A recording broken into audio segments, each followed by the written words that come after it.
And the second part of that was related to immigration and housing and the situation that we're seeing with the Trump administration and immigration. What is your position?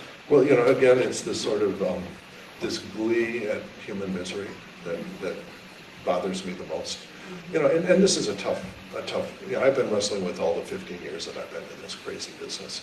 You know, we came so close to passing comprehensive immigration reform back in 2013 when the Senate passed comprehensive immigration reform, and the House, I was working with Luis Gutierrez, who was in the House at the time, and we were sort of tag teaming, trying to get Republicans to promise they would vote for it if we were allowed to vote for it, and we were never allowed to vote. So for something like a year and a half, this bill was passed by the Senate and waiting to be voted on. And had John Boehner, the Speaker of the House, just gotten up any day and listened to the Pope, who was not ambiguous about comprehensive immigration reform, and brought it up for a vote, it would have passed by 30 votes.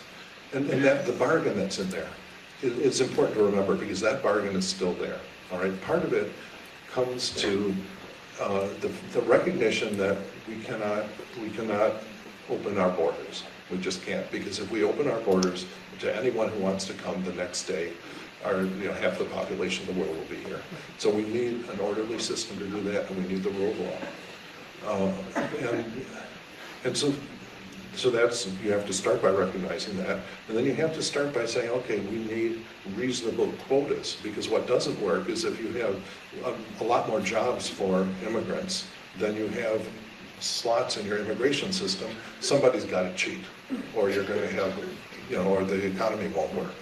And so you fix that, and was fixed in this bill, by realistic quotas. And then you get to the very important issue and very sensitive issue of people that have been here for a long time, decades, and have been contributing to the economy, but that they came here by breaking the rules.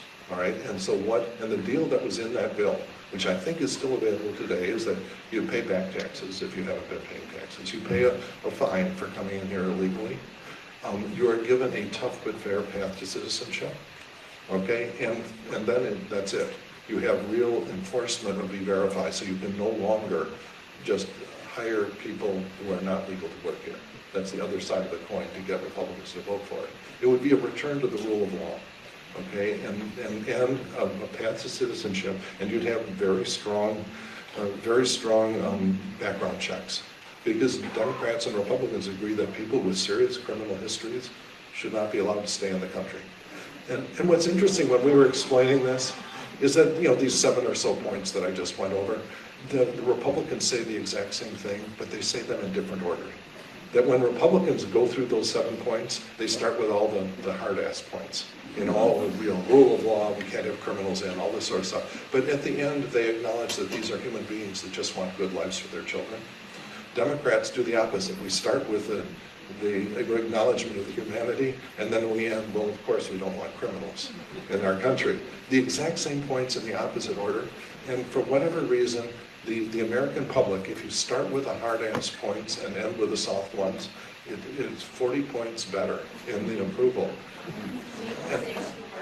But if it gets you to the same point, if it gets you to the same policy, I'm bored. I will say them in imaginary numbers, if that's what it takes to get this thing to pass. But I just want to give a little bit of hope, because there is, in a broad spectrum of the American public, an agreement that can get us out of this mess.